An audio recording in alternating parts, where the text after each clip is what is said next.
क्या लगता है आपको दोस्तों, ये जो इसके लेफ़्ट फेंडर पे बड़ा सा डीप कट है, जो यहाँ पर आप देख सकते हैं मेटल का जो पार्ट है ये टेयर हो गया है। ये इसे रिप्लेस करना होगा कि रिपेयर होकर ये बिल्कुल नए जैसा हो सकता है? तो मैं बताना चाहूँगा कि बिल्कुल दोबारा नए जैसा हो सकता है। ऐसा ज़रा भी नहीं है कि ये पैनल इसे रिप्लेस करना ही कंपल्शन बन जाता है। आजकल के दौर में जहाँ पर वर्कशॉप इतने सारे एडवांस हो गए हैं, टूल्स एंड इक्विपमेंट्स बोलिए या स्किल्स बोलिए, ये सब काफ़ी एडवांस होते जा रहा है। सो ऐसे केसेस में जो इसका लेफ़्ट फेंडर है, ये जो यहाँ पर डीप कट लगा है, ये ईजिली रिपेयर हो सकता है। यहाँ पर जो इसकी लाइनिंग है, फेंडर के जो एजेस हैं यहाँ पर, जिसकी वजह से हेडलाइट इसको ओवरलैप करके अंदर की तरफ चली गई है, ये भी बिल्कुल स्ट्रेट लाइन में आ सकती है दोबारा। अब यहाँ पर मैं आपको एक इन्फॉर्मेटिव चीज़ दूँगा। आप जो कार देख रहे हैं ये है टोयोटा की इनोवा क्रिस्टा, जो मेरे पास में एक इंश्योरेंस क्लेम के लिए आई थी। अब कस्टमर के एक्सपेक्टेशंस थे कि उनका ये पार्ट और बम्पर जो है एक साथ में डैमेज हुआ है, साथ में हम उनका जो लेफ़्ट क्वार्टर पैनल है जिस पे हल्के से ब्रशिंग मार्क्स है, ये भी हम इसे इंश्योरेंस क्लेम में कवर करें। जैसा कि आप देख सकते हैं कि फेंडर और क्वार्टर पैनल के बीच का जो डिस्टेंस है, इसमें काफ़ी ज़्यादा गैप है। सो ये आपका किसी भी सीक्वेंस से मैच नहीं करता। ऐसे में इंश्योरेंस कंपनी डिनाई करती है इंश्योरेंस क्लेम को, दोनों भी पार्ट पे इंश्योरेंस क्लेम करने के लिए। कोई भी एक पोर्शन इंश्योरेंस कस्टमर को खुद बेयर करना होगा।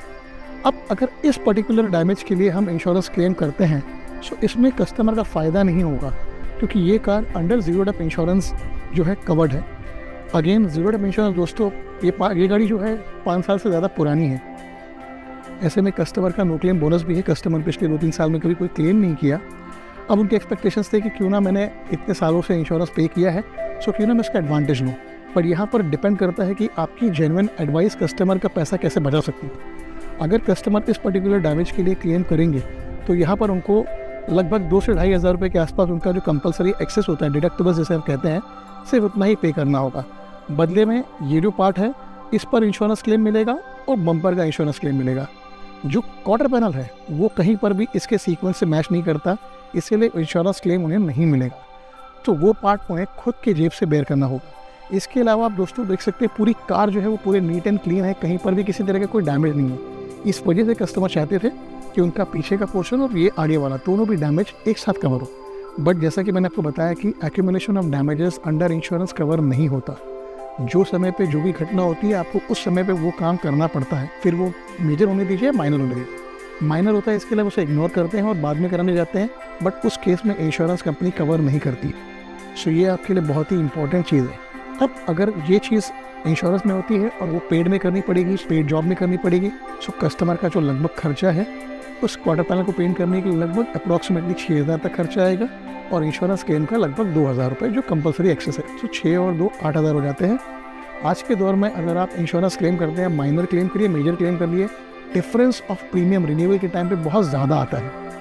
अगर इस कार का प्रीमियम 25,000 है और वो कस्टमर अभी क्लेम करते हैं तो नेक्स्ट ईयर जो प्रीमियम आएगा वो लगभग एटलीस्ट कम से कम ज़ीरो डेप का प्रीमियम 35,000, यस 8 से 10,000 तक बढ़ जाता है, क्योंकि आपका नो क्लेम बोनस जाता है और उसके साथ साथ आपकी जो प्रीमियम पे डिस्काउंटिंग होती है वो भी कम हो जाती है।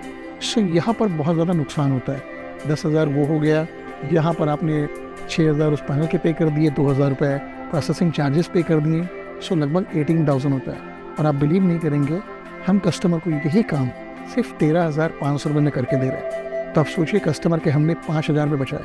देखिए जिसको पूरा नॉलेज होगा ये उन चीज़ों को गाइड कर सकता है। हम इंश्योरेंस भी रिन्यू करते हैं, रिन्यूअल्स भी करते हैं और साथ में हम इस तरह के कई सारे मेजर और माइनर बॉडी रिपेयर वर्क भी करते हैं। यहाँ पर हमारा काम है कि हम रिस्पॉन्सिबली कस्टमर को सही और जेन्युइन एडवाइस दें। जहाँ पर हम फेंडर को रिपेयर एंड पेंट करेंगे, इसकी जो आर्चेज़ हैं इसे हम बिल्कुल सही करेंगे।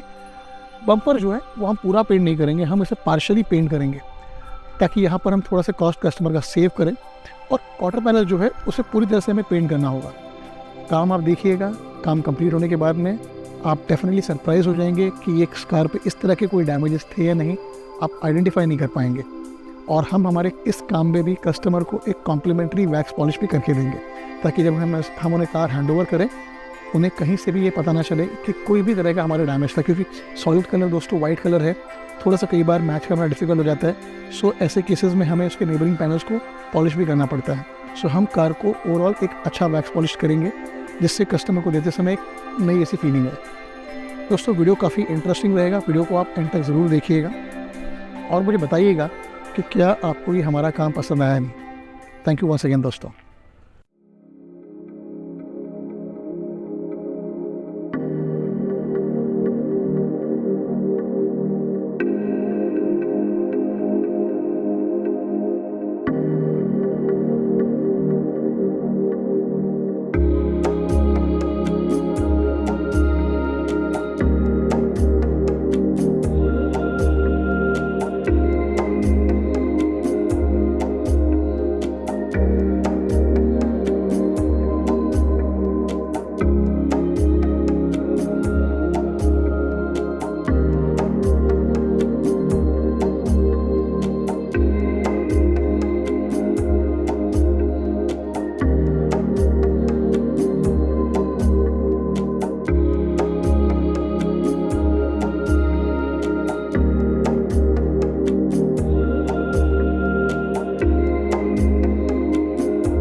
Day 2.